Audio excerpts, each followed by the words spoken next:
Welcome to my channel friends. आज हम लोग देखने वाले हैं पीरियड ऑफ इंग्लिश लिटरेचर और इसमें देखेंगे हम लोग इंग्लिश लिटरेचर के डिफरेंट पीरियड जो कि 450 से लेके अभी तक चल रहा है। तो फर्स्ट पीरियड है इसमें ओल्ड इंग्लिश का पीरियड जो कि स्टार्ट हुआ है 450 से और 1066 तक चला है। एंग्लो सैक्सन आक्रमणकारियों ने 5वीं शताब्दी में एंग्लो फ्रीजियन डायलेक्ट्स को ब्रिटेन लाया और इसे ही ओल्ड इंग्लिश कहा जाता है। ओल्ड इंग्लिश में दो टर्म एंग्लो सैक्सन आया है टू जर्मनिक ट्राइब्स से, एंगल्स और सैक्सन्स से। ओल्ड इंग्लिश की सबसे बड़ी अचीवमेंट बेवुल्फ को कहा जाता है जो 8th से 11th सेंचुरी के बीच में लिखी गई है। ओल्ड इंग्लिश का अंत 1066 में हुआ जब नॉर्मन फ्रांस ने विलियम के अगुवाई में इंग्लैंड पर आक्रमण करके उससे जीत लिया। इस पीरियड में एपिक पोएट्री, हेजियोग्राफी जिन्हें इतिहास का अध्ययन भी कहते हैं, sermons, Bible translation, legal works, chronicles और राइडल्स बहुत ज़्यादा लिखे गए हैं और इसके 400 सर्वाइविंग मैन्युस्क्रिप्ट आज भी मिलते हैं। लगभग सभी एंग्लो सैक्सन्स ऑथर्स गुमनाम रहे, उन्होंने कहीं भी अपना नाम मेंशन नहीं किया क्योंकि इस अवधि में जो भी लेखक थे वो अपने काम के नीचे में, अपने लिखी गई किताबों के नीचे में अपना नाम नहीं लिखा करते थे। फिर भी इतिहास के अध्ययन से 4 महान लेखक उस वक्त के हैं, Caedmon, Bede, Alfred the great, Cynewulf. Caedmon first English poet हैं जिन्हें हम लोग नाम से जानते हैं। ये ओल्ड इंग्लिश के पहले पोएट भी कहे जा सकते हैं। कैडमैन की एकमात्र सर्वाइविंग वर्क है उनके द्वारा लिखी गई एक भजन जो 7th सेंचुरी में लिखी गई थी। ओल्ड इंग्लिश की सबसे महान कृति में से एंग्लो सैक्सन क्रॉनिकल है जो 9th सेंचुरी में लिखी गई थी। इसमें एंग्लो सैक्सन के इतिहास के बारे में लिखा गया है।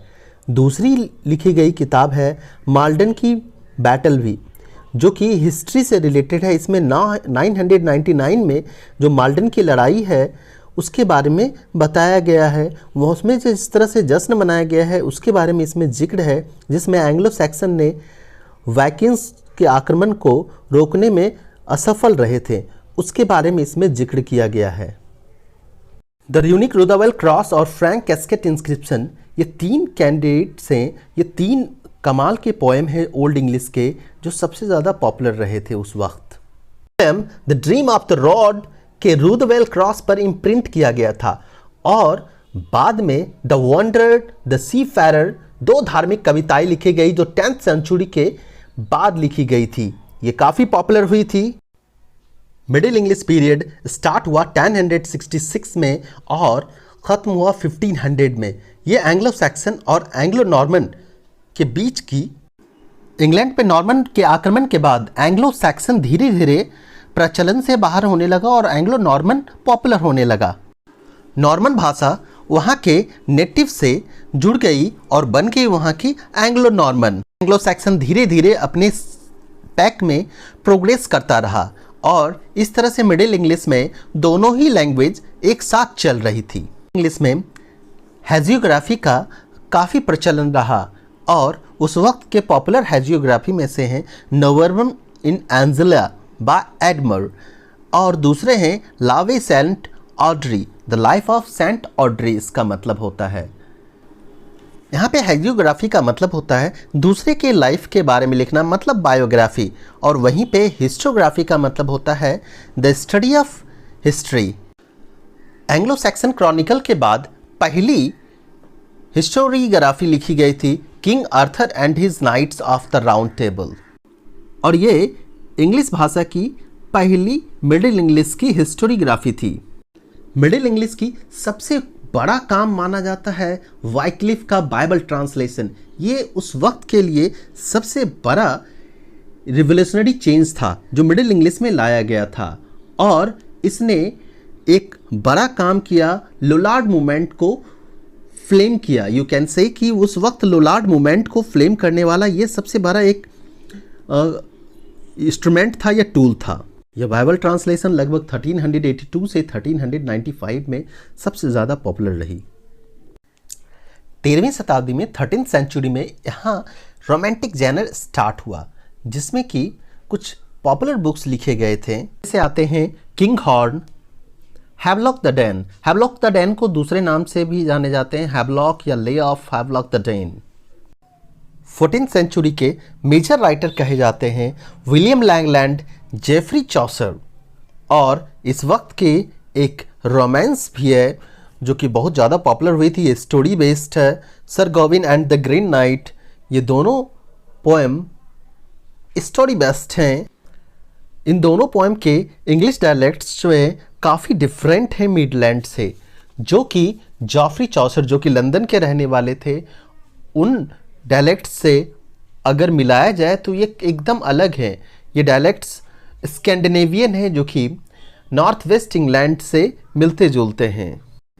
मिडिल इंग्लिश 1417 में ख़त्म हुई, लेकिन जेफरी चॉसर ने एक London based form of English को स्टैंडर्ड किया माना और उसको वाइड स्प्रेड किया। इवन प्रिंटिंग प्रेस में भी यही इंग्लिश चलने लगी और इस तरह से एक इंग्लिश स्टैंडर्डाइज हुई जो चारों तरफ फैलने भी लगी, और इस तरह से स्टैंडर्ड इंग्लिश की शुरुआत हुई थी। जेफरी चॉसर की अलग अलग जगह अलग अलग इंग्लिश बोली जाती थी, इसी वजह से प्रिंटिंग करना और बुक्स खरीदना काफ़ी महंगी बात होती थी, क्योंकि हर बुक अपने आप में स्पेशल होता था और वो लिखी जाती थी हाथों से। किताबें हाथों से लिखी जाने की वजह से ये काफ़ी महंगी भी थी। उस वक्त जेफरी चॉसर की सबसे पॉपुलर बुक्स मानी गई है द कैंटरबरी टेल्स।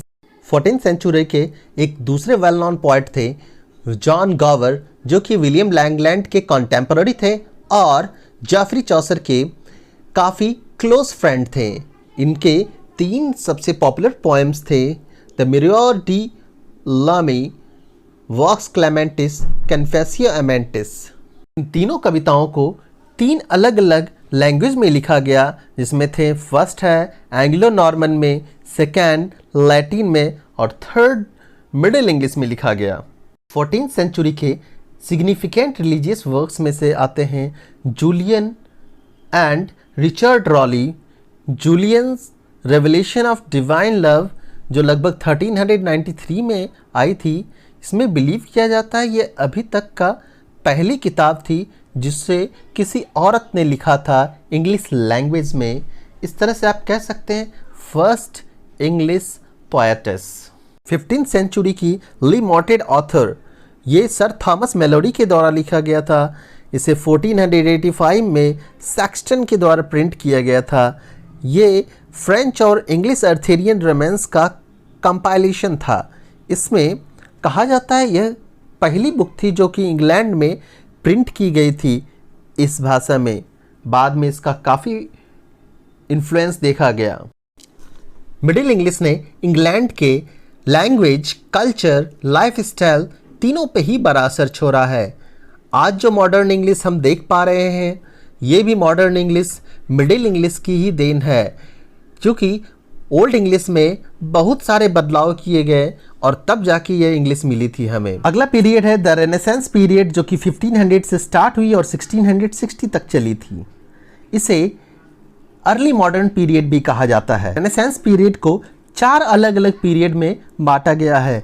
एलिजाबेथियन एज 1558 से 1603, जैकोबियन एज 1603 से 1625, Caroline as 1625 to 1649, the commonwealth period 1649 to 1660।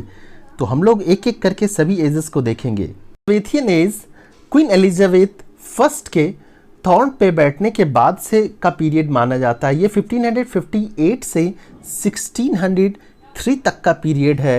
इसे इंग्लिश ड्रामा का गोल्डन एज भी कहा जाता है। इस वक्त के नोटवर्दी ड्रामाटिस्ट और ऑथर्स हैं। इस युग के नोटवर्दी फिगर्स हैं Christopher Marlowe, Francis Bacon, Edmund Spenser, sir Walter Raleigh, William Shakespeare. Jacobean age James one के नाम पे रखा गया है। ये 1603 से शुरू हुआ, 1625 तक चला। जैकोबियन एज के कुछ नामे ऑथर्स हैं John Donne, John Webster, William Shakespeare, Michael Drayton, John Webster, Elizabeth Cary, Ben Jonson और lady Mary Wroth. King James की ट्रांसलेशंस ऑफ बाइबल भी इसी वक्त में आई थी। नेक्स्ट है the Caroline age. Caroline age Charles one के नाम पे रखा गया है।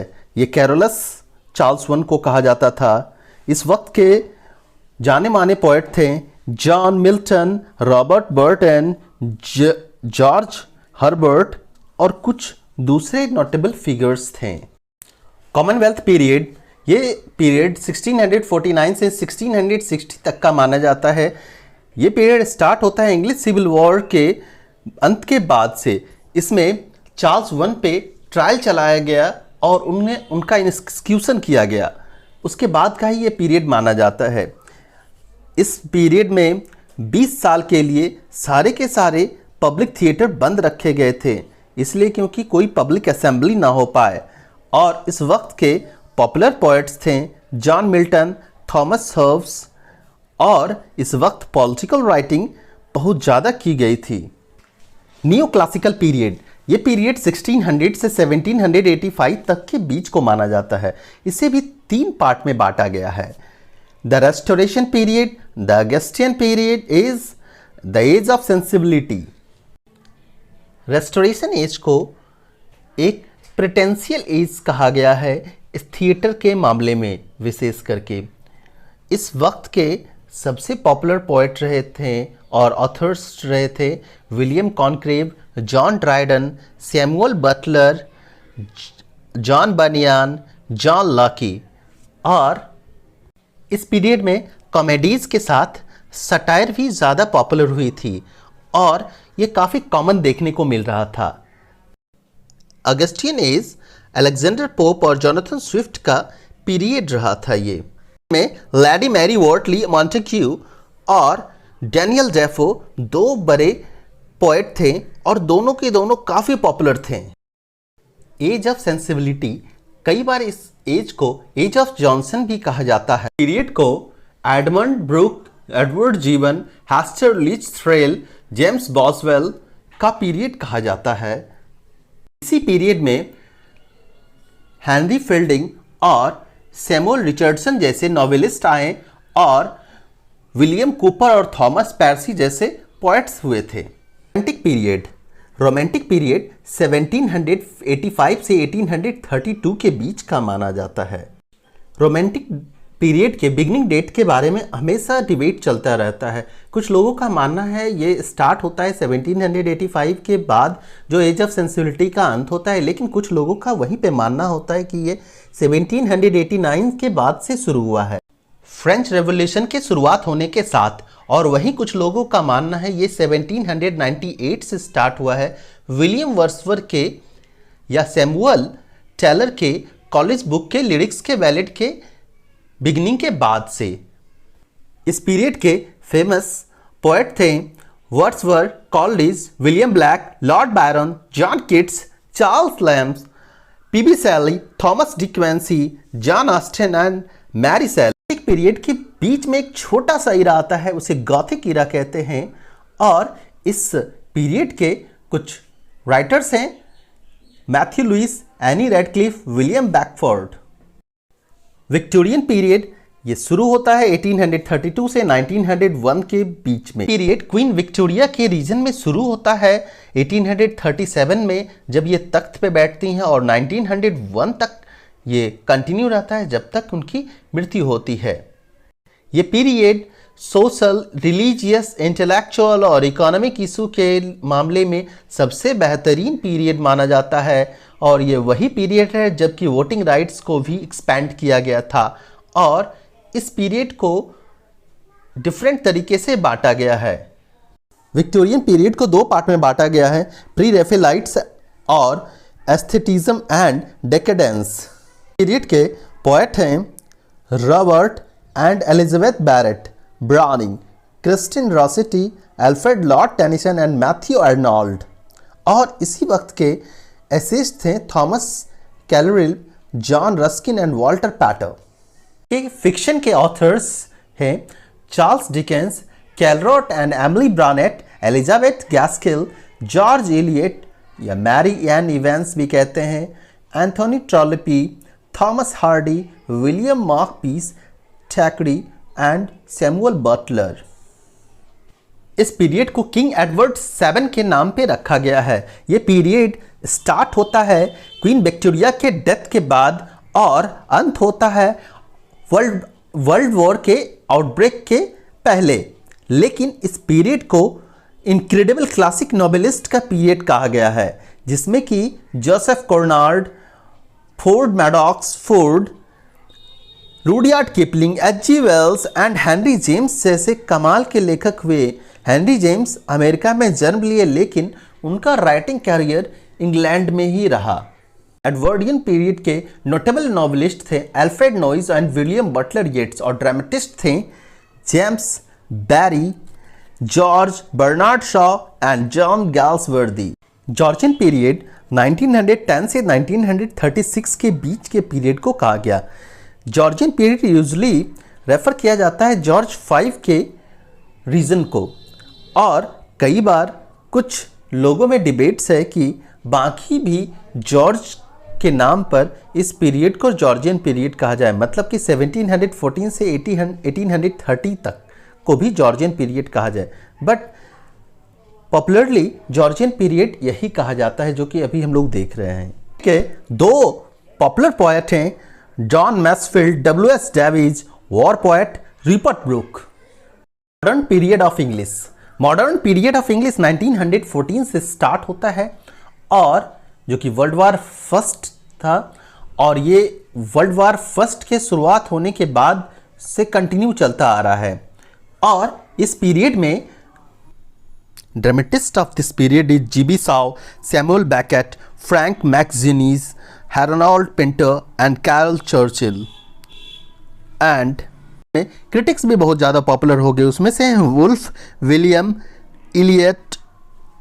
मॉडर्न पीरियड की शुरुआत 1945 में हुई, वर्ल्ड वार सेकेंड के बाद, और कुछ लिटरेचर के ज्ञाता के अनुसार से 1990 मतलब 1990 तक यह पीरियड रहा। बट कुछ लोगों के अनुसार से यह अभी भी चल रहा है। बहुत जल्दबाजी होगी इस पीरियड को ख़त्म बोलना, और इस पीरियड ने बहुत कुछ बदला है। इस पीरियड के कुछ पॉपुलर पोएट और राइटर्स हैं Samuel Beckett, Joseph हेलर, Anthony बर्गिस, John failures, और इस पीरियड में बहुत सारे ऑथर्स आने बाकी हैं। फ्रेंड्स, लाइक सब्सक्राइब करना ना भूलें ऐसे ही वीडियो पाने के लिए। Thank you, bye, see you again.